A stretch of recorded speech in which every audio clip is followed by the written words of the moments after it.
Welcome to StoryLab, my storytelling experiment to take my crazy ideas and create a somewhat cohesive short story universe.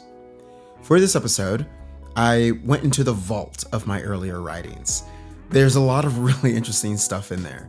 Half-baked ideas, wild theories, and, well, starts to really great plots, or so I think so, and more. When this episode is uploaded, it will be Juneteenth, a day set aside to celebrate when General Order No. 3 was announced in Texas that all enslaved people were free. 2 years after Abraham Lincoln had signed the Emancipation Proclamation. It's also a day of remembrance of the hardships and toils we faced in this country. Back in 2014, 2 years, coincidentally in this case, after the murder of Trayvon Martin and slightly after the murder of Michael Brown, while many were focused on the political landscape of our country, to be honest, I was concerned with the emotional well-being of the people I knew and some I didn't. So, in order to try to compose my thoughts, I did what I knew, and I wrote a story titled, loquaciously so, The Last Empaths. Now, I never finished the story, convinced it would one day become a great novel, but I still come back to it, time and time again, determined to make something of it. So while that process is ongoing, today seems like an appropriate time to dust off the digital cobwebs and share the first chapter of sorts with you. So, without much further ado, I present The Last Empaths, the first draft. Apparently, I really like definitive articles. Also, before I get started, while my channel does not promote excessive gore or violence, this story does contain some elements of violence that might be difficult to sit through. So I ask that you please use your best discretion. Let's begin. The taste of blood in my mouth mixed strangely with the smell of cement that filled my nose. There were figures all around me, but the tears that now poured freely from my face obscured them from my view. With every involuntary movement, the knee in my back and the hand forcing my head to the ground grew more intense. My lungs were on fire. The ribs on my left have long since given way to the immense pressure from the figure 3 times my size bearing down on me. I tried to stay still. Honest to God, I tried, but I couldn't. I sobbed, but my lungs wouldn't fill with air, so my sobs were like short, ragged coughs. I tasted more blood with each attempted gasp.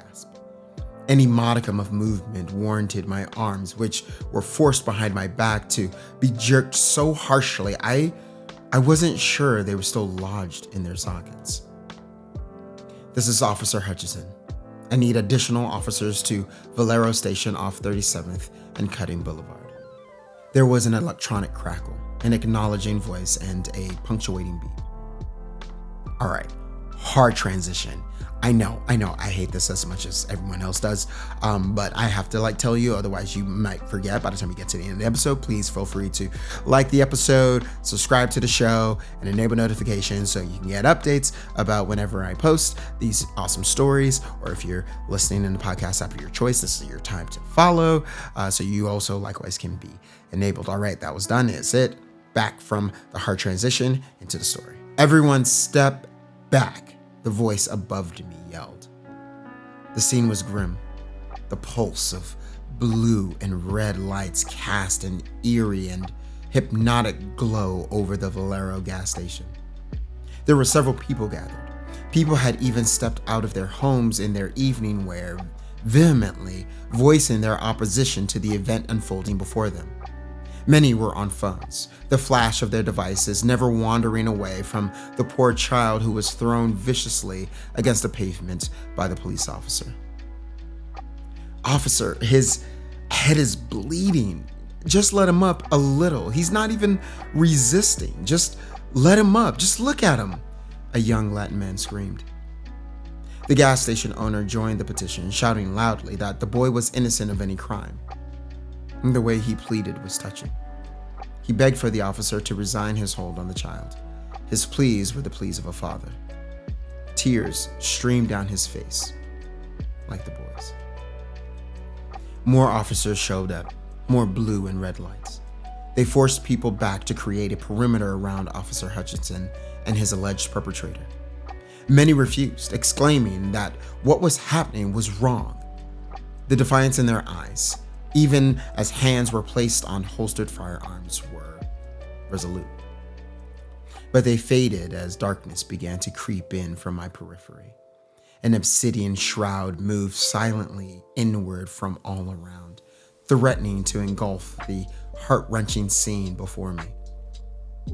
I moved past a pair of onlookers who were on their phones calling someone somewhere, hoping desperately for an intervention. I circled around the man and the overpowered boy. I could smell the scent of hate in Hutchinson's heart. It was fetid, like the stench in your mouth following the infection and decay of teeth. I moved my gaze and focused on the boy. Everything around us growing darker, receding from sight and mind. His body fought against the imminent danger, but the panic-induced fluctuation of his heart slowed, no longer able to fill the small body with life. I lay on the ground with him and stared into his face. I wish I could let him know that in these final moments he was not alone, that he wasn't the only person who felt his pain, that the screams in his head were heard even though his body was so broken it couldn't make a sound. I lay there until the life left his body. I will never forget the look in the boy's eyes, the pain, the fear, the innocence. Waking up in the dead of night from an episode varies. Sometimes it's subtle, sometimes, like tonight, it's violent. For the first few minutes, there's nothing but confusion. Then next comes the pain. This night, my chest was on fire. Lightning had struck me down the front of my head, and despite my best efforts, I couldn't force any air into my lungs. I fell to the floor, grasping at anything and everything. My eyes darted back and forth, trying desperately to make sense of things. Naya was quick. She leapt out of bed after me, straddled my torso, and leveraged her weight so she could minimize my thrashing. She took my head firmly into her hands and stared directly into my eyes. "Baby, breathe," her lips moved to say, but the thunderous sound of my heart had crescendoed into a deafening beat of panic and pain in my ears. My thrashing continued, but Naya persisted. Louder, she forced me to look at her and said, "E, breathe." The first breath of air was like inhaling a cactus. My throat and lungs filled with a barrage of sharp barbs of several breaths. After a few moments, each breath began to feel more and more like air. My body drank the oxygen in the room. Once I was breathing normally, Naya propped me up against the nightstand and ran into the kitchen. Less than a minute later, she was back with a cool, wet rag and a glass of water. We sat there for several moments. I could only think about how much hate I felt from the officer, how he refused to acknowledge the damage he had afflicted on that poor boy, how he was almost proud that he had caught another one, how he bore down on the child with an unrelenting grip, refusing to provide respite. I tried talking, but all I heard was a weak whisper. I winced as I cleared my throat. The ribs on my left side felt like someone had taken a sledgehammer to them. "Hey, shh." Naya sat on the floor with me. Kinky black curls wrapped behind a white headscarf adorned with designs of red and gold. I acknowledged her request with a small nod. Satisfied, she walked over to our credenza, took out a record, and placed it on the turntable. The soft melody of Anita Baker crooning filled the room. I smiled. After a turbulent episode, music acted as a balm, an anchor. Somehow it would pull me away from the trauma of the experience and assuage the violent detachment of my consciousness from the consciousness of another. My body began to relax with the calm and soulful melodies of Anita. My muscles and bones slowly released the pain they had taken on and bonded with the warmth and love stowed in every word, verse, and harmony that filled our bedroom. My back against the nightstand, I ran my fingers through the fibers of the chenille area rug that spread out from underneath our bed. I had originally hated the harsh, cream-colored area rug because it covered the beautiful dark brown, grayish hardwood floor that paved the entire room. And in ways I'm not entirely sure of, Naya convinced me that it would complement the bed and the cream-colored floor-to-ceiling blackout curtains that guaranteed our privacy from prying beach eyes and setting sun. I still hate this rug, I said, eyes focused on the texture. Yeah?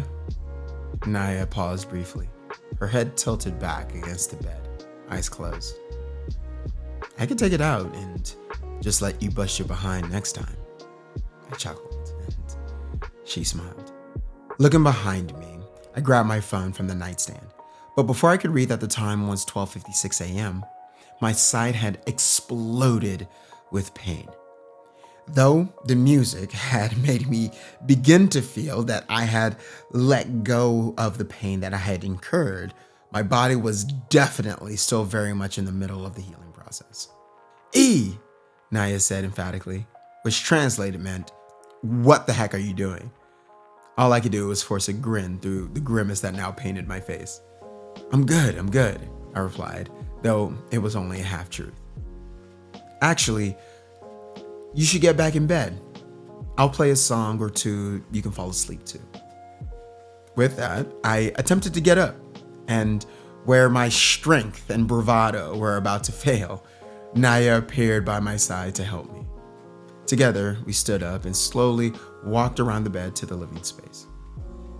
This reminds me of the Astroworld concert, I said playfully as we walked into the dais that separated the dining area from the living room. Against the wall that divided the space from our bedroom sat my piano and our modest bar. That's not a good thing, baby. Your hangover lasted, 2 days? And I'm still pretty sure you had a concussion, Naya said as I took a seat on the piano's bench. I was ready to sink my fingers into the keys of the beautifully crafted instrument.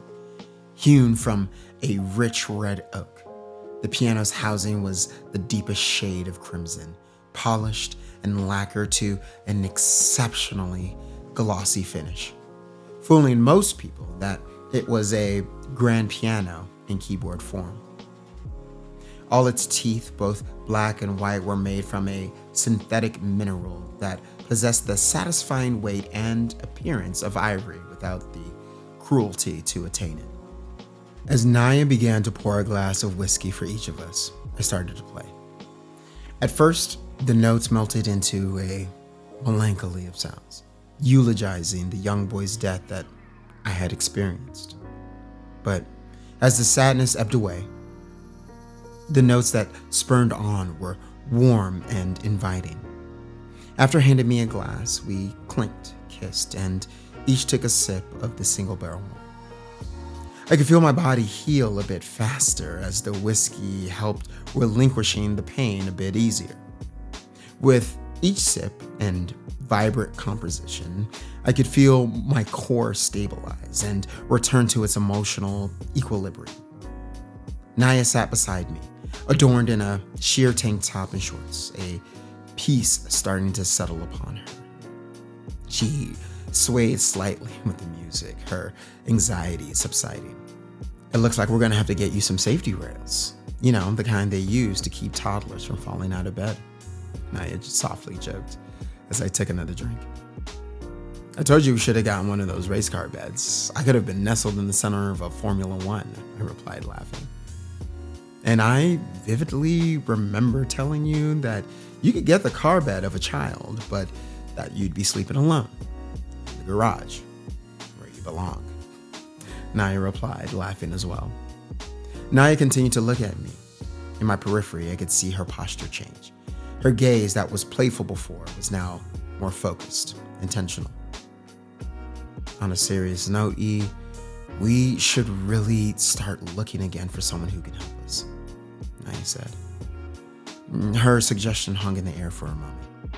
I had managed to remember the entirety of her release and focused on each chord as if Beethoven himself were playing.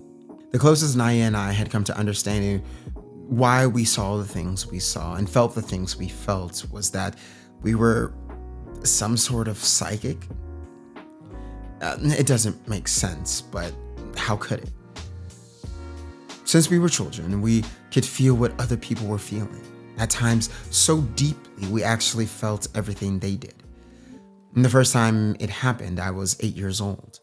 Chuck the duck was sitting 2 desks away from me.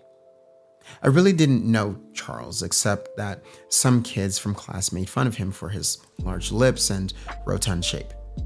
One day after school, before the bus came to pick us up, Riley and a few other 9-year-old goons decided that that would be the day.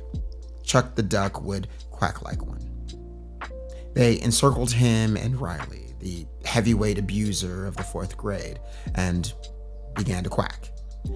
The other kids joined in and quacked over and over, louder and louder. Before I knew it, I was paralyzed with fear. My heart beat a tattoo in my chest and perspiration leaked from all over my body. Fear and anger rose rapidly, but there were so many of them and only one of me. I tried to run, but the circle around me grew tighter. Some were disgusted with Riley, while others were disgusted with me, but no one dared not quack. As the panic took over, I couldn't feel the cold air or my legs or the warm liquid that soaked my pant leg and formed a puddle beneath my shoes. The laughter that erupted was deafening. Yo, yo, yo, he wet his pants, someone screamed, whom I was sure was the overgrown child behemoth. The shame and fear were so overwhelming, I didn't notice the after-school teacher take their arms around me and guide me inside. I only felt the cold wetness that stuck in my pant leg. I missed my bus that day, and my pants were just as wet as Chuck's. You're right. We should, I said, pulling away from my reverie. Naya smiled and stood up from my side. We'll find someone this time, she said. After giving me a kiss, her hand lingering on my neck, she added, I'm going to try to get some sleep. One more song, and then you should join me. Naya disappeared into the portal that led into our room. I would play until the sun began to rise. Naya knew I couldn't sleep, but commanded an offer that would at the very least let me think I could. Through the night, the faint smell of gasoline lingered in the air. And that is the first chapter of The Last Empaths. I hope you enjoyed it. As mentioned before, if you would like to, please feel free to like, subscribe, and follow the show here on YouTube, or enable notifications here on YouTube, and follow the show in the podcast app of your choice if you're choosing to listen that way. As I mentioned before, this is coming completely out of the archives. No edits have taken place to it since about, what was it, 2014? So, so a lot of the imagery was driven and fueled by the emotions at the time and really wanting to kind of like I completely dropped the subtleties altogether. But I think it is very reminiscent of, just like the emotional anguish, consternation of the time. And it used some very blatant and very just like direct language, which I probably would change nowadays to be not like to dull the impact of the story, but to make it like a little bit more poetic, I guess, or would fit into like my current style. But that's neither here nor there. I love the beginning of the story and the story overall. I know some of the switching between, E and, like whoever he, like emotionally he's connected or entangled with, and their experiences, being able to kind of like get a little clearer there. But like, that's why I really enjoy this story. And I hope that you did too. Yeah. So that is The Last Empaths, or at least chapter 1 of the first draft. And next week, we'll be back again with some more stories. And so until then, take care.